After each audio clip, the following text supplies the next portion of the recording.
नमस्कार दोस्तों, मैं सुप्रिया स्वागत करती हूँ आपका डिकोड एग्जाम के डेली करंट अफेयर्स की क्लास में। तो कैसे हैं आप सभी लोग? उम्मीद करती हूँ आप सभी लोग बहुत अच्छे से होंगे और अब अपनी तैयारी भी और जोर शोर से कर रहे होंगे, क्योंकि जैसा कि आप सभी लोगों को पता है आयोग ने अपना कैलेंडर जारी कर दिया है और पीसीएस की डेट भी आ गई है। तो पता है आपको इस बार पीसीएस जो है 14 मई को ही होने वाला है। 14 मई को आप लोग का एग्जाम होने वाला है, ठीक है, पीसीएस का। तो जो लोग तैयारी कर रहे हैं वो लोग अच्छे से और भी अपनी स्पीड दें, और जिन लोगों ने अभी भी तैयारी नहीं शुरू की वो अब भी से लग जाए, क्योंकि अब टाइम बहुत कम है, बहुत कम समय है, डेट भी आप लोग के सामने है। और साथ ही साथ कोशिश करिए, टेस्ट सीरीज ज्वाइन करिए, ज्यादा से ज्यादा क्वेश्चन को है प्रैक्टिस करिए, जो पढ़ रहे हैं उसका ज्यादा से ज्यादा प्रैक्टिस करिए, बल्कि प्रैक्टिस ज्यादा करिए, ठीक है। जितना ज्यादा प्रैक्टिस करेंगे उतना ही ज्यादा आपके प्रीलिम्स में क्वालिफाई होने की चांसेस बढ़ जाती है, ठीक है। तो अब देखिए वक्त बहुत कम हो गया है, बहुत कम है आप लोग के पास, और एग्जाम भी जैसा कि 14 मई है, एकदम स्पीड दीजिए, खूब अच्छे से लग जाइए आप सभी लोग। तो चलिए बात करते हैं हम आज की क्लास की, और आज हम डिस्कस करने जा रहे हैं 6 जनवरी यानी कि 6 जनवरी से रिलेटेड करंट अफेयर्स को। तो चलिए जल्दी से आप सभी लोग सेशन से जुड़ जाइए, सेशन को शेयर करें आप सभी लोग, और जितना कि अभी तक का करंट अफेयर्स आप लोगों ने मेरे साथ पढ़ा है उनका रिवीजन भी करिए। रिवीजन सेशन की वीडियो नवंबर की, दिसंबर की कुछ पड़ी हुई है, आपके जो है प्ले लिस्ट में है, जाइए वहां से देखिए, रिवीजन करिए, अपनी शॉर्ट नोट्स बनाइए, क्योंकि एग्जाम के टाइम वही आपकी शॉर्ट नोट्स जो आप कीवर्ड में बनाएंगे वही आपको हेल्प करेगी, क्योंकि एक साथ इतना कुछ पढ़ना पॉसिबल नहीं होता है। इसीलिए मैं बार बार चिल्ला चिल्ला के आपसे कहती हूँ कि अपनी शॉर्ट नोट्स बनाना शुरू करिए, ये ही आपको एग्जाम में हेल्प करेगा, इवन हर सब्जेक्ट की, ना सिर्फ करंट अफेयर्स की, हर सब्जेक्ट की बनाई, ठीक है। तो चलिए स्टार्ट करते हैं हम अपनी क्लास को, और जल्दी से चैनल को सब्सक्राइब कर लीजिए, बेल आइकन को प्रेस कर लीजिए, इससे आपको चैनल से रिलेटेड हर क्लास की वीडियो का प्रॉपर नोटिफिकेशन मिलेगा और आपकी कोई भी क्लास मिस नहीं होगी। चलिए देर नहीं करते हैं और अपनी क्लास को स्टार्ट करते हैं। और आज की क्लास में हमारा सबसे पहला क्वेश्चन है कि निम्नलिखित में से कौन सा देश हाइड्रोजन संचालित ट्रेन शुरू करने वाला एशिया का पहला देश बन गया? ध्यान रखिएगा, ये दुनिया का पहला देश नहीं है, ध्यान रखिएगा, एशिया, ये एशिया का पहला देश पूछ रहा है जिसने हाइड्रोजन से जो है ट्रेन चलाई है। दुनिया का पहला देश कोई और था, वो भी हम देखेंगे, हम लोगों ने डिस्कस भी किया था कि दुनिया में जो है पहला ऐसा कौन सा देश है जिसने हाइड्रोजन से संचालित ट्रेन चलाया था। अभी एशिया का पूछा है दोस्तों, ऑप्शन आपके सामने है, वीडियो को पॉज करें, कमेंट बॉक्स में आंसर करें। करेक्ट आंसर इज ए, चीन है, ठीक है। आइए बात करते हैं। तो चाइना ने देखिए अभी हाल फिलहाल में जो है हाइड्रोजन से संचालित ट्रेन यानी कि हाइड्रोजन से चलने वाली ट्रेन का संचालन किया है, लॉन्च किया है, और ऐसा करने वाला, ध्यान रखिएगा, चीन जो है वो एशिया का पहला है, लेकिन दुनिया का दूसरा देश है, यानी कि दुनिया का दूसरा देश है। इसके पहले किसी देश ने, जो कि विश्व का पहला देश था जिसने हाइड्रोजन से ट्रेन का संचालन किया था, वो देश देखिए कौन है? जर्मनी। ध्यान रखिएगा, जर्मनी जो है वो विश्व का पहला ऐसा देश था जिसने सितंबर 2022 में हाइड्रोजन से चलने वाली ट्रेन की शुरुआत किया था, ठीक है। तो ईंधन की जगह हाइड्रोजन, ईंधन के रूप में जो हाइड्रोजन जो है इस्तेमाल किया जाएगा, ठीक है। यहाँ पे चीनी कंपनी है CRRC कॉर्पोरेशन लिमिटेड ने एक ऐसी ट्रेन बनाई है जिसकी अधिकतम गति देखिए कितनी है? 160 किलोमीटर प्रति घंटा, और ये बिना ईंधन भरे 600 किलोमीटर तक चल सकती है, ठीक है। ध्यान रखिएगा, ये बिना ईंधन के ही हाइड्रोजन से 600 किलोमीटर तक ये चल सकती है, और इसकी जो स्पीड है वो 160 किलोमीटर प्रति घंटा है। किस कंपनी ने बनाया है? तो ये कंपनी है, चीन की है, CRRC कॉर्पोरेशन लिमिटेड, ठीक है। हम इसके बारे में बात करें, जो इसके पहले, जो दुनिया का पहला जर्मनी जो था जिसने हाइड्रोजन से संचालित ट्रेन का संचालन किया था, वो कौन सी कंपनी थी जिसने उस ट्रेन को बनाया था? तो ये फ्रांसीसी कंपनी है, ध्यान रखिएगा, क्या नाम है? एल्स्टॉम। एल्स्टॉम के द्वारा ये विकसित किया गया था, जर्मन, ठीक है, German Coradia island serial train, बिना ईंधन भरे कितना? 1175 किलोमीटर की दूरी तय की है। तो ये देखिएगा, ये जो जर्मनी ने जो ट्रेन चलाई थी उसको किसने बनाया था, किस कंपनी बनाया था? तो ये फ्रांस की कंपनी है, ठीक है, एल्स्टॉम। इसने जो ट्रेन बनाई थी वो बिना ईंधन भरे कितने किलोमीटर दूरी तय कर सकती थी दोस्तों? 1175 किलोमीटर। लेकिन ये जो चीन की ट्रेन है वो 600 किलोमीटर जो है दूरी तय कर सकती है बिना ईंधन भरे। इस ट्रेन के बारे में बात किया जाए तो इस ट्रेन में जो लगा फ्यूल सेल है वो ऑक्सीजन और हाइड्रोजन मिलाकर, मतलब ऑक्सीजन के साथ हाइड्रोजन मिला करके ऊर्जा पैदा करता है, ध्यान रखिएगा।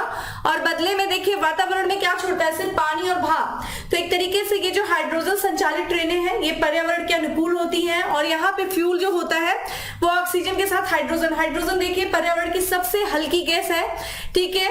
और ये जो है जब बदले में क्या दे रहा है, देखिए तो ये क्या मात्र पानी और भाप जो है हमारे वातावरण में छोड़ा है। तो इस तरीके से हमारे पर्यावरण को किसी भी तरीके से कोई हानि नहीं होगी।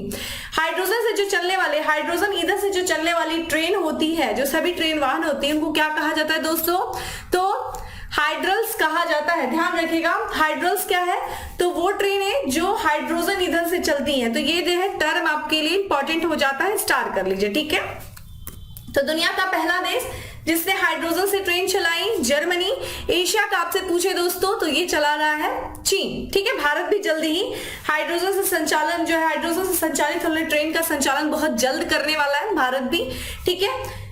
चलिए आइए अगली बात करते हैं। नेक्स्ट क्वेश्चन है हमारा कि राष्ट्रपति श्रीमती द्रौपदी मुर्मू ने किस राज्य में संविधान पार्क का, यानी कि संविधान उद्यान का उद्घाटन किया है। तो ये संविधान का पार्क बना है जिसका उद्घाटन वर्तमान राष्ट्रपति जी के द्वारा किया गया है। ऑप्शंस आपके सामने हैं, वीडियो को पॉज करके कमेंट बॉक्स में आंसर करिए। करेक्ट आंसर इज ए है, राजस्थान की सरकार ने, यहाँ पे जो है राजस्थान में ये संविधान पार्क बना है, उद्घाटन राष्ट्रपति जी के द्वारा किया गया है।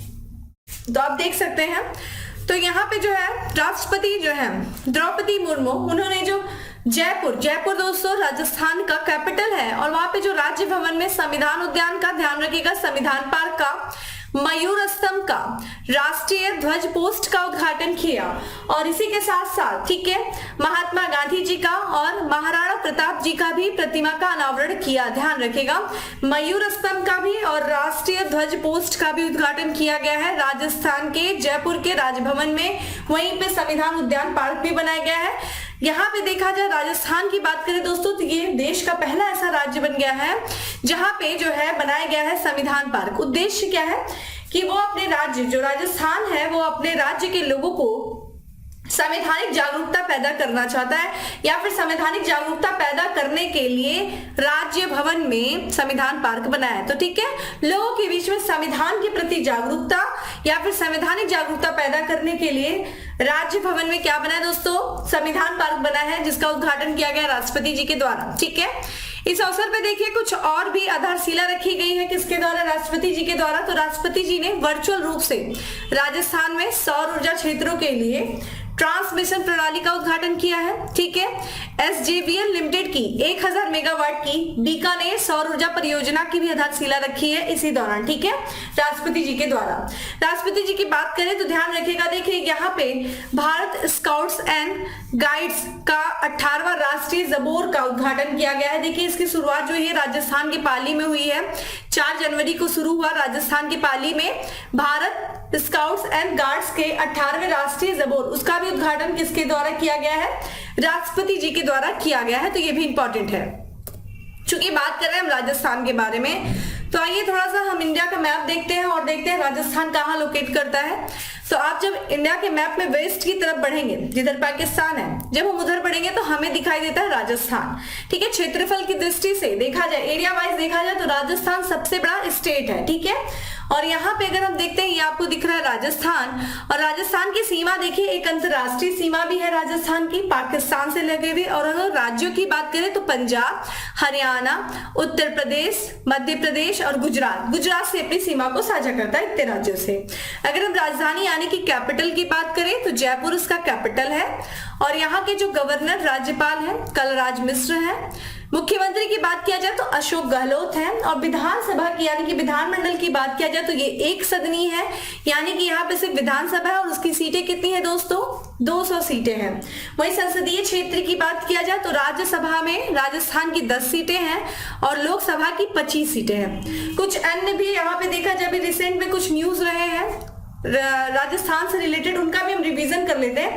तो देखिए राजस्थान जो है, राजस्थान की सरकार ने अभी हाल फिलहाल में ये घोषणा किया है कि 1 अप्रैल 2023 से राजस्थान में जो BPL और उज्ज्वला योजना के अंतर्गत जो आने वाले लोग हैं, यानी कि बिलो पॉवर्टी लाइन और साथ ही साथ उज्ज्वला योजना के जो अंतर्गत आने वाले लोग हैं, उनको क्या है 500 रुपए में रसोई गैस सिलेंडर दिया जाएगा।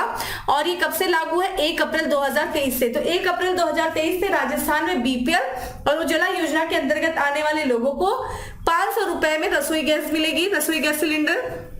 वही बात करें, जैसा कि आपको पता है 2023 में G20 की अध्यक्षता भारत कर रहा है और G20 संगठन की जो पहली शेरपा बैठक हुई है दोस्तों, वो भी कहाँ हुई है? राजस्थान के उदयपुर जिले में। ठीक है, तो झीलों के शहर उदयपुर जिले में आयोजित किया गया है G20 संगठन की पहली शेरपा बैठक। ठीक है, अध्यक्षता किसके द्वारा की गई थी? अमिताभ कांत जी के द्वारा किया गया था, जो कि नीति आयोग के पूर्व सीईओ हैं। उनके द्वारा जो है G20, यही वो कौन है? G20 ये भारत के शेरपा है अमिताभ कांत। ठीक है, वही बात करें, भारत और ऑस्ट्रेलिया के बीच के जो सेना है उनके बीच में एक संयुक्त सैन्य अभ्यास हुआ है जिसका नाम है आस्ट्रा हिंद। ध्यान रखिएगा, आस्ट्रा हिंद जो कि एक संयुक्त सैन्य अभ्यास है, भारत और ऑस्ट्रेलिया के बीच में होता है। इसका भी आयोजन राजस्थान के महाजन फायरिंग रेंज में किया गया, ध्यान रखिएगा।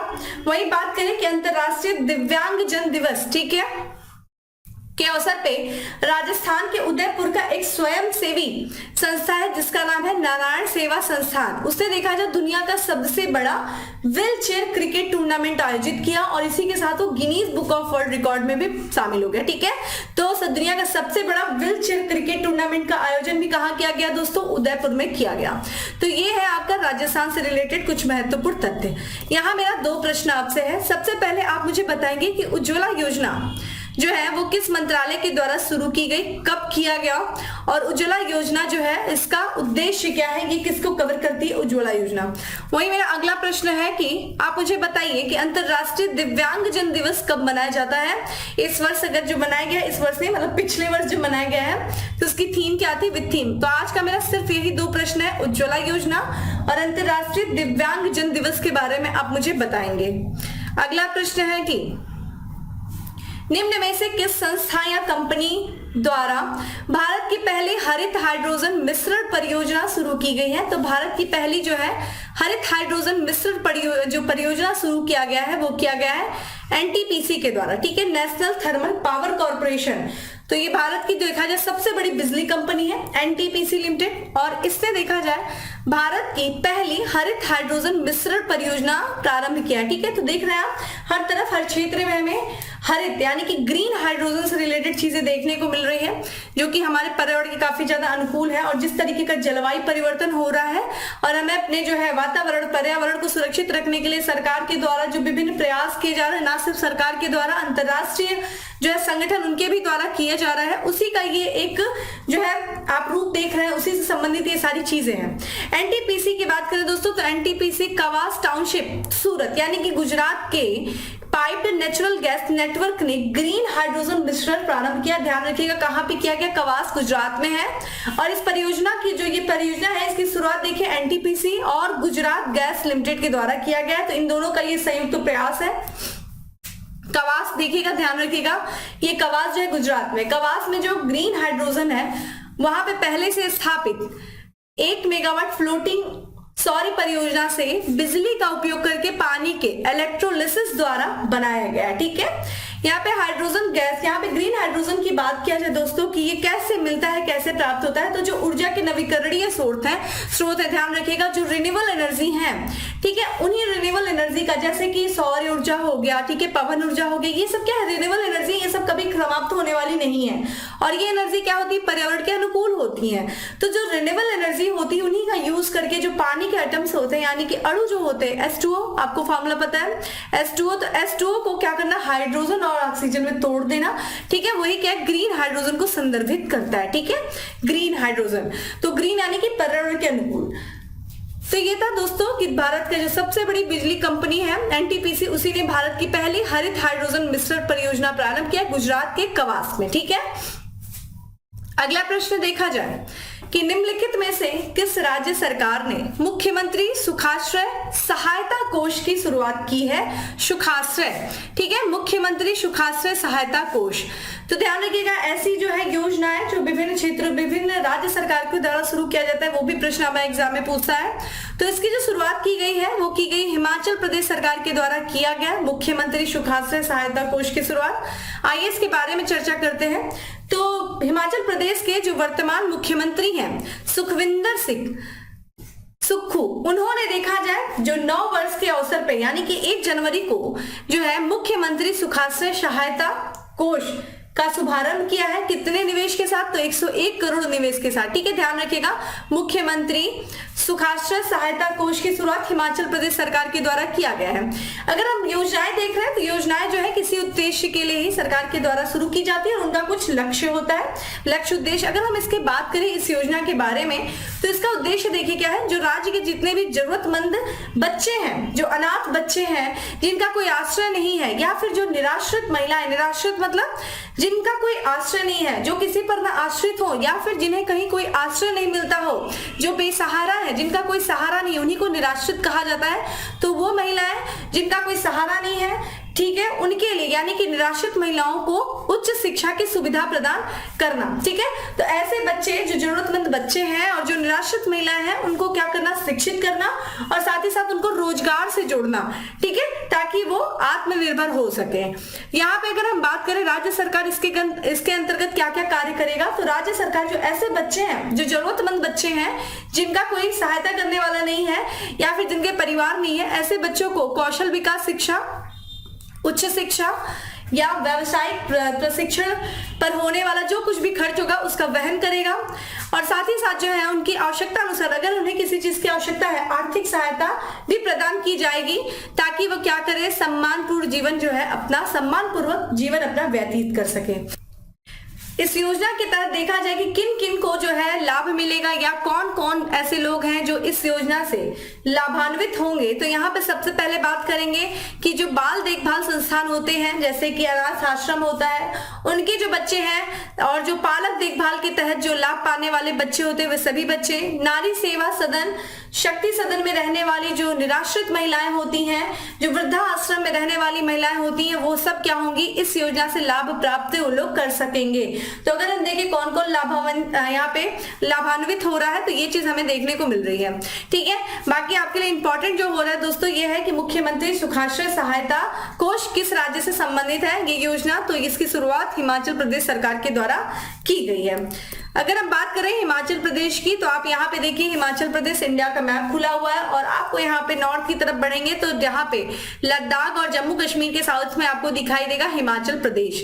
हिमाचल प्रदेश की अगर सीमा देखा जाए दोस्तों तो 2 केंद्र शासित प्रदेश यानी कि जम्मू कश्मीर लद्दाख से लग रही है, इसकी एक अंतरराष्ट्रीय सीमा चाइना से लग रही है, चीन से, पंजाब से अपनी सीमा साझा करता है हरियाणा से, और देहरादून से अपनी सीमा को साझा करता है यानी कि उत्तराखंड से। ठीक है, वही हम बात करें कि इसकी राजधानी यानी कि शिमला इसकी राजधानी है।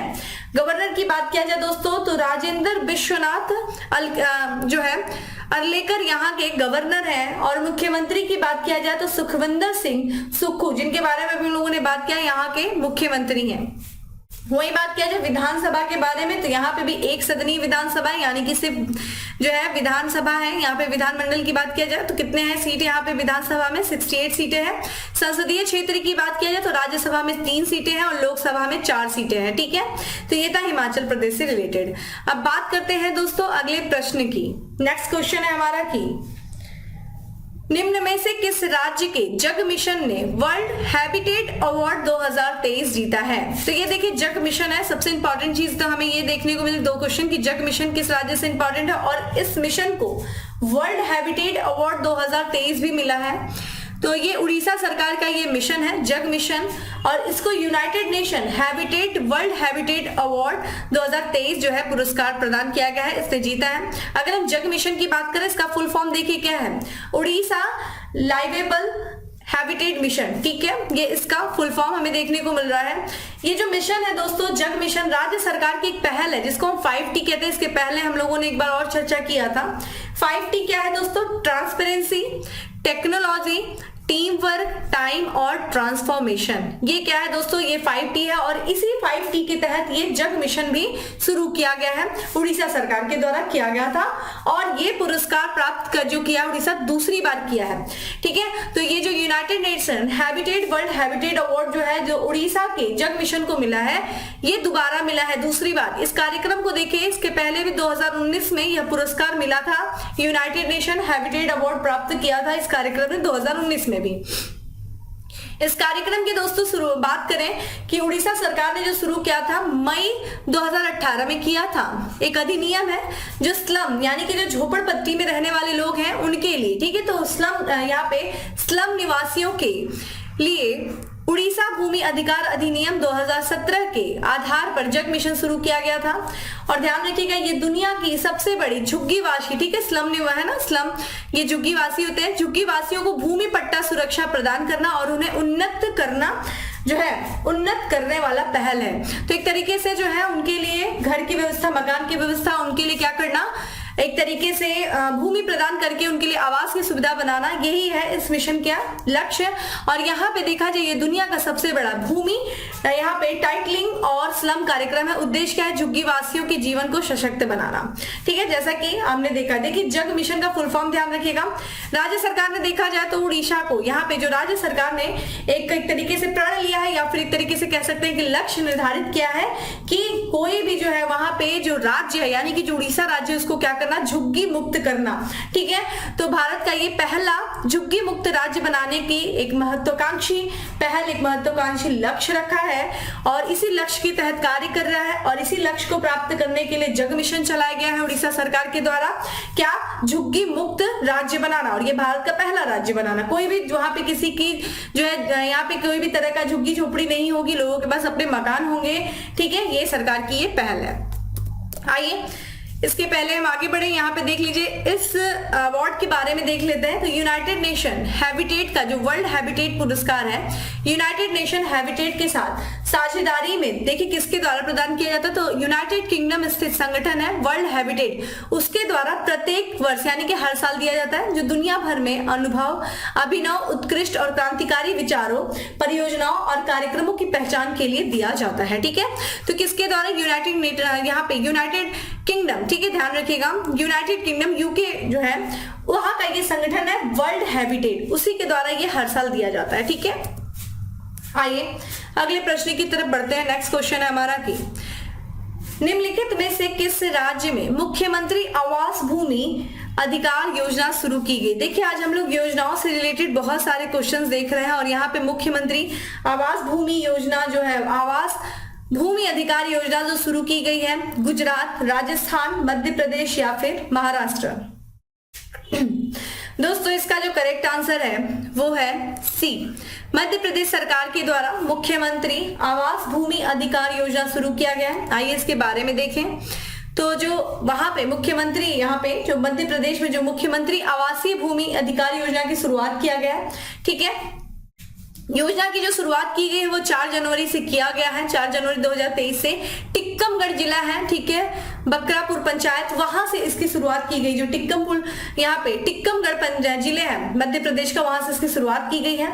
और यहाँ पे देखा जाए ये जो योजना है अगर देखें तो किससे संबंधित है, तो वहां के जो मुख्यमंत्री हैं मध्य प्रदेश के शिवराज सिंह चौहान, उन्होंने चयनित हितधारकों यहाँ पे हितग्राहियों को आवासीय भूमि के निःशुल्क पट्टे वितरित करना, ठीक है। और साथ ही साथ योजना के अंतर्गत जो प्रदेश भर के लगभग 14 लाख लोगों को आवेदन प्राप्त हुआ इस योजना के तहत। उद्देश्य अगर देखें कि इस योजना के तहत क्या है, तो यहाँ पे जो है प्रत्येक लाभार्थी परिवार को प्रधानमंत्री आवास योजना सहित विभिन्न योजनाओं के तहत आवास निर्माण के लिए लगभग 600 वर्ग फीट का भूखंड दिया जाएगा। तो भूमि प्रदान की जाएगी 600 वर्ग फुट की, जो उन लोगों को जो प्रधानमंत्री आवास योजना सहित और भी विभिन्न योजनाओं के अंतर्गत आते हैं, उनको आवास निर्माण करने के लिए, मकान बनाने के लिए 600 वर्ग फुट की भूमि जो है दिया जाएगा। और यही योजना है कौन सा, मुख्यमंत्री आवासीय भूमि अधिकार योजना, ठीक है, मध्य प्रदेश की सरकार के द्वारा शुरू किया गया। अगला प्रश्न है कि किस मंत्रालय ने स्मार्ट कार्यक्रम शुरू किया है। स्मार्ट, तो यहाँ पे ऑप्शन आपके सामने दिख रहा है, यहाँ पे करेक्ट आंसर आयुष मंत्रालय, ठीक है, आयुष मंत्रालय ने स्मार्ट कार्यक्रम शुरू किया है। आइए इसके बारे में देखते हैं। तो यहाँ पे हम देख ही रहे हैं कि स्मार्ट कार्यक्रम जो शुरू किया गया है वो स्मार्ट मंत्रालय के द्वारा शुरू किया गया है। और अगर हम स्मार्ट का फुल फॉर्म देखें दोस्तों तो क्या है, scope for main stream Ayurveda research in teaching professionals, ठीक है। तो रिसर्च जो है इस क्षेत्र में रिसर्च को बढ़ावा देने के लिए स्मार्ट कार्यक्रम शुरू किया गया है आयुष मंत्रालय के द्वारा। उद्देश्य क्या है इस स्मार्ट कार्यक्रम का, तो जितने भी जो आयुर्वेद कॉलेज हैं और जो अस्पताल हैं उनके माध्यम से प्राथमिकता वाले स्वास्थ्य अनुसंधान क्षेत्रों में वैज्ञानिक अनुसंधान को बढ़ावा देना। ठीक है, तो एक तरीके से रिसर्च को बढ़ावा देना किसके यहाँ पे किसके माध्यम से, जो आयुर्वेद कॉलेज हैं, जो हॉस्पिटल्स हैं उनके माध्यम से। ठीक है, जो प्राथमिकता वाले स्वास्थ्य अनुसंधान क्षेत्र है, ठीक है, हेल्थ रिसर्च डिपार्टमेंट है, उसमें क्या करना, रिसर्च को बढ़ावा देना। ठीक है, प्रस्तावित पहल की जो परिकल्पना की गई है वो स्वास्थ्य सेवा अनुसंधान क्षेत्रों में नवीन अनुसंधान विचारों की पहचान, समर्थन और प्रचार करने के उद्देश्य से की गई है। तो जितने भी जो स्वास्थ्य सेवा के क्षेत्र है उनमें नई नई टेक्नोलॉजी आ सके, ठीक है, नए नए तरीके आ सके, उनको पहचानना, उनका समर्थन करना और उनका प्रचार करना, यही इसका उद्देश्य है। ठीक है, स्मार्ट, तो स्मार्ट का फुल फॉर्म ध्यान रखिएगा, मोस्ट इंपॉर्टेंट फुल फॉर्म किसके द्वारा, आयुष मंत्रालय के द्वारा। ठीक है, अगला प्रश्न है कि निम्न में से किस राज्य में पहला अखिल भारतीय वार्षिक राज्य मंत्रियों का सम्मेलन आयोजित किया गया। तो ध्यान रखिएगा, पहला अखिल भारतीय वार्षिक राज्य मंत्रियों का जो सम्मेलन आयोजित किया गया है दोस्तों, वो किया गया है मध्य प्रदेश में किया गया है। आइए बात करते हैं। तो ध्यान रखिएगा, यहाँ पे देखिए मिसिंग था जल पर। ठीक है, यहाँ ध्यान रखिएगा जल पर पहला।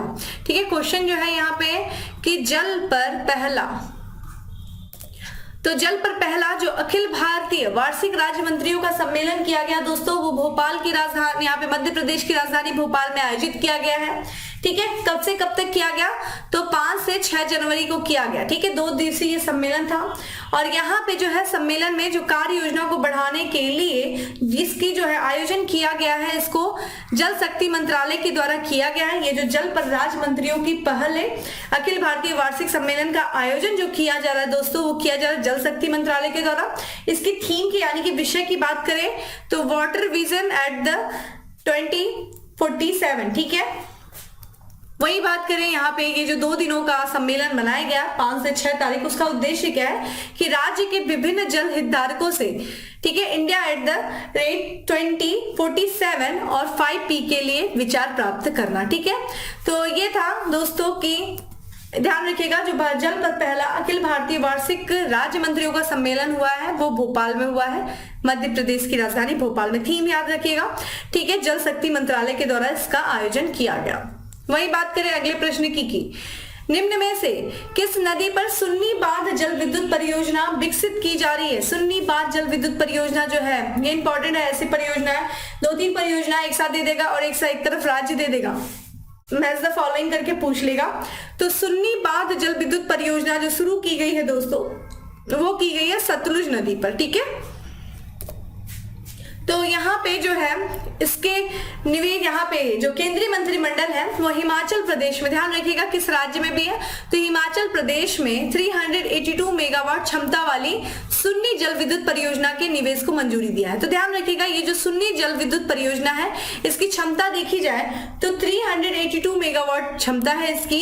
किस राज्य से संबंधित है, तो यहाँ पे हिमाचल प्रदेश राज्य से संबंधित है और इसमें निवेश की मंजूरी को यहाँ पे केंद्रीय मंत्रिमंडल ने इसमें निवेश की मंजूरी दिया है। इसकी देखा जाए निवेश कितना होगा दोस्तों, तो 2614.51 करोड़ रुपए के निवेश की मंजूरी दी गई है केंद्रीय मंत्रिमंडल के द्वारा। अगर हम देखें इस परियोजना को जिसको किसके द्वारा बनाया जा रहा है, विकसित किया जा रहा है, तो यहाँ पे सतलुज जल विद्युत निगम लिमिटेड के द्वारा हिमाचल प्रदेश का जो जिला है शिमला और मंडी, इन जिलों में सतलुज नदी पर जो है ये परियोजना बनाई जा रही है, विकसित की जा रही है, सुन्नी बांध जल विद्युत परियोजना। ध्यान रखिएगा इस परियोजना के पूरा हो जाने के बाद जो क्या उम्मीद है कि कितना यहाँ पे बिजली का उत्पादन होगा, तो परियोजना पूरी होने के बाद जो सालाना यहाँ पे 1382 मिलियन यूनिट बिजली पैदा होने की उम्मीद है। ठीक है, यहाँ पे देखिए कुछ अन्य परियोजना भी हैं जो कि सतलुज नदी और व्यास नदी पर है। तो सतलुज नदी पर देखा जाए तो लुहरी स्टेज 1 है जो कि कितना है 210 मेगावाट का। वही व्यास नदी पर देखा जाए 66 मेगावाट का धौला सिद्ध परियोजना है।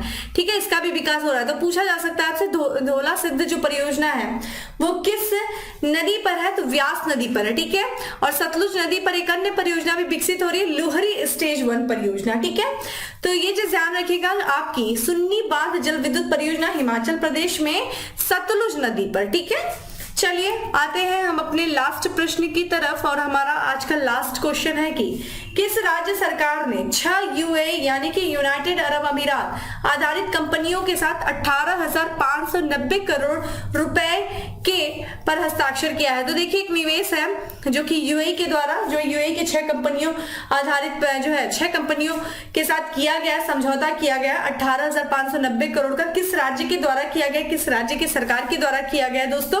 उत्तर प्रदेश, नई दिल्ली, गुजरात या फिर Bihar. Correct answer is a है, उत्तर प्रदेश सरकार ने किया है 6 यूएई आधारित कंपनियों के साथ कितने करोड़ रुपए का? तो 18,590 करोड़ रुपए का किया है।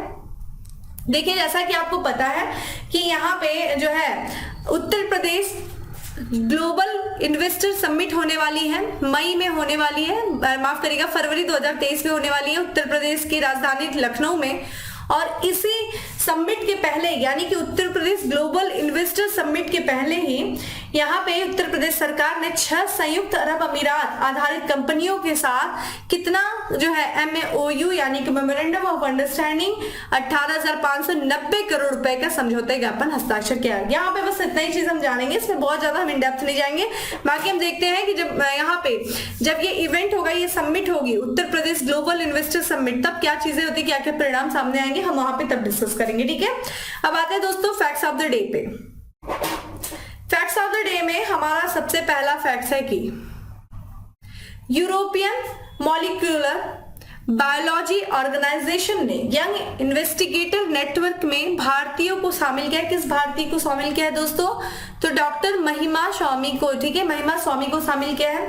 वही देखा जाए जो राजस्थान के, देखिए ये क्वेश्चन हम लोगों ने ऑलरेडी डिस्कस किया है कि जयपुर में जो संविधान पार्क का उद्घाटन किया गया है वो राष्ट्रपति जी के द्वारा किया गया, राष्ट्रपति द्रौपदी मुर्मू जी के द्वारा किया गया।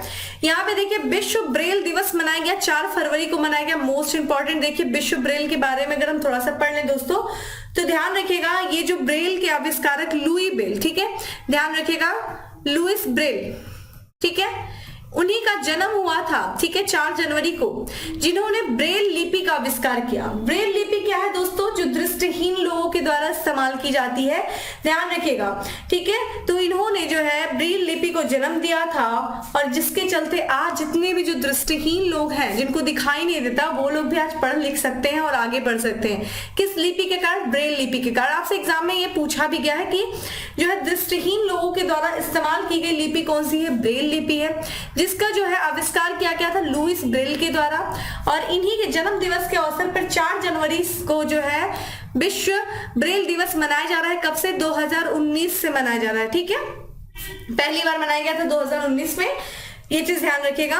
तो एक तरीके से ब्रेल लिपि जो होती है वो यहाँ पे नेत्रहीनों द्वारा उपयोग की जाने वाली लिपि होती है, ठीक है। पुस्तक है जिसका नाम है ब्रेकिंग बैरियर, उसके लेखक कौन है? काकी माधव राव है। वही बात करें जनवरी 2022 में यूरोपीय संघ परिषद की पहले 6 महीने की अध्यक्षता संभाली किस देश ने? स्वीडन ने संभाली है, ठीक है। तो दोस्तों ये था आज का हमारा करंट अफेयर्स, जिसमें हम लोगों ने बहुत सारी चीजें डिस्कस किया। क्वेश्चंस मैंने आपसे पूछा है, 2 क्वेश्चन पूछा है, उम्मीद है आप उसका आंसर करेंगे। बाकी डेली करंट अफेयर्स की PDF आपको टेलीग्राम ग्रुप पे मिल जाएगी, जिसका लिंक आपको डिस्क्रिप्शन बॉक्स में दिया हुआ है। जाइए डाउनलोड करिए, रिविजन करिए और अभी से लग जाइए, क्योंकि अब दिन दूर नहीं है, ठीक है। 14 में बहुत ज्यादा दिन नहीं है अब आपके पास, जितना भी समय उसका प्रॉपर यूटिलाइज करिए, ठीक है। बाकी फिर मिलेंगे नेक्स्ट सेशन में, तब तक के लिए bye, have a good day, stay safe and stay happy.